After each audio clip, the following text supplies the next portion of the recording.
Hello there. It's time for another Throwback Thursday. My name's Julia, and I'm one of the historical interpreters with Three Rivers Park District.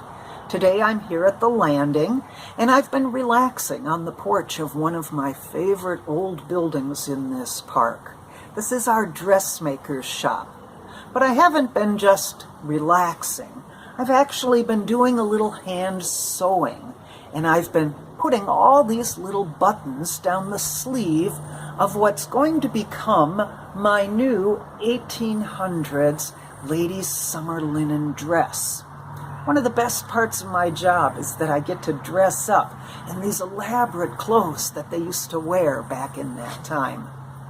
Now, I've been doing some hand sewing, but in the late 1800s, most dressmakers would be stitching with that wonderful invention, the sewing machine. And I thought it would be fun for Throwback Thursday for us to explore the dressmaker's shop here behind me and learn about the invention of the sewing machine. Let's go inside.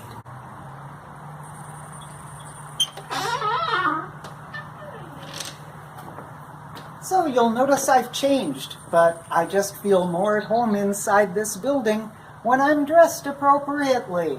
Come on inside.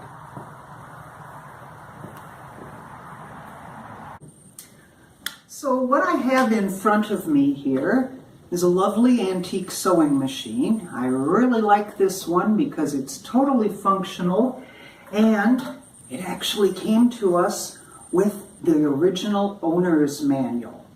Now this machine is a model that was marketed by Sears Roebuck Company, and it was sold in the early 1900s.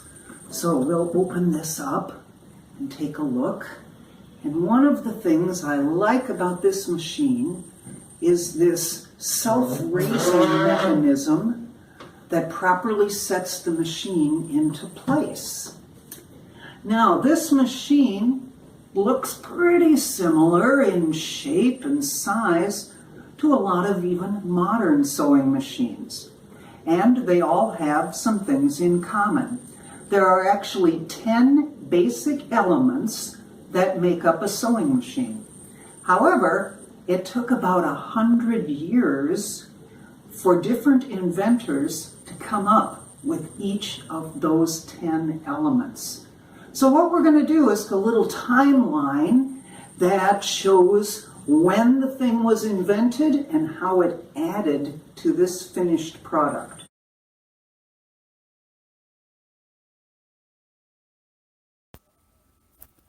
Hand sewing needles with a hole, or the eye, at the top have been around for thousands of years. Wiesenthal received his patent for a needle with the eye at the bottom pointy end, and he called it a device for a mechanical machine. Nothing much came of it at the time because the mechanical sewing machine was still just a dream.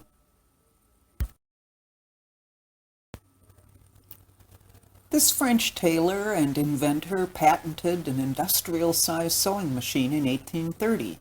It contained a number of the essential elements still found in our modern machines. He's recognized as the first person to use a sewing machine for commercial profit. His shop with 80 machines produced military uniforms for the French army. Unfortunately, in 1841, his shop was burned to the ground by an angry mob that feared his machines were putting tailors out of business. The Monier's machine sewed with a chain stitch. A needle pushes a single thread through the fabric where it is caught by a device called a looper. Each new needle stitched down catches the loop of the previous stitch. It's not a real durable stitch, but we still see this type of stitching on large bags of dog food or charcoal briquettes for your barbecue grill. Anything that says across the top, "pull string to open," is a chain stitch.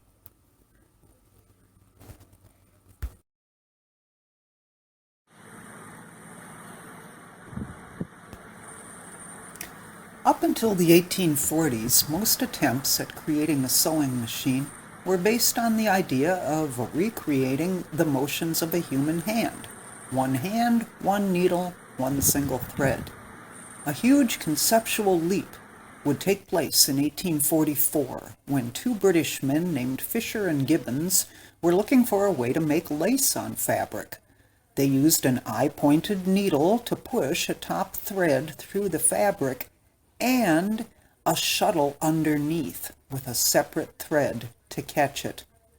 This revelation is what led to the system used on all future sewing machines: a top thread combined with a moving shuttle and a separate bobbin thread underneath.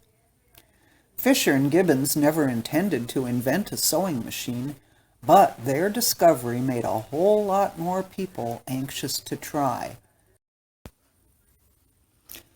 In 1843, Elias Howe was working in a machine shop in Boston as an apprentice.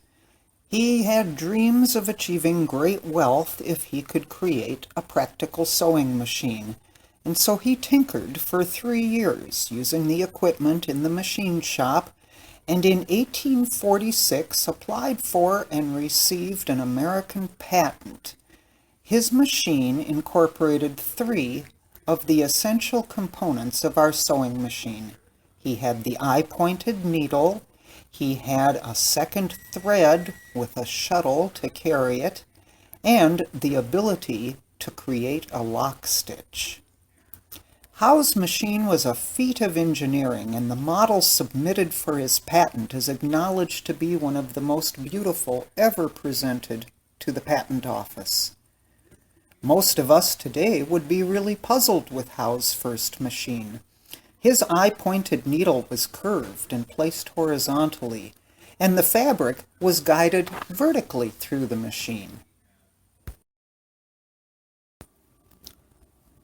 Unfortunately, American manufacturers were skeptical of the costs of producing Howe's machine.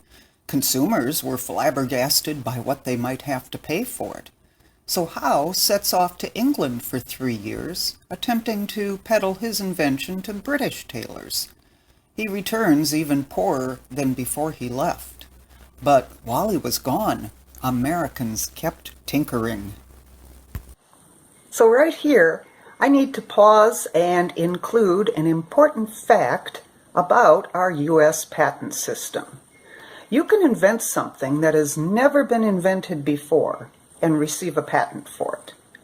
Or you can invent something that is considered an improvement to somebody else's patented device, and you also get a new patent. And just because you have invented something, you may never actually be involved in the actual manufacturing of it. It takes a lot of capital, a fancy word for money, to produce and sell a real working version of your invention. Many inventors will attempt to make a quick buck by simply selling the rights to their patent to someone else. I want you to keep these things in mind as we approach the final stages of the ultimate sewing machine.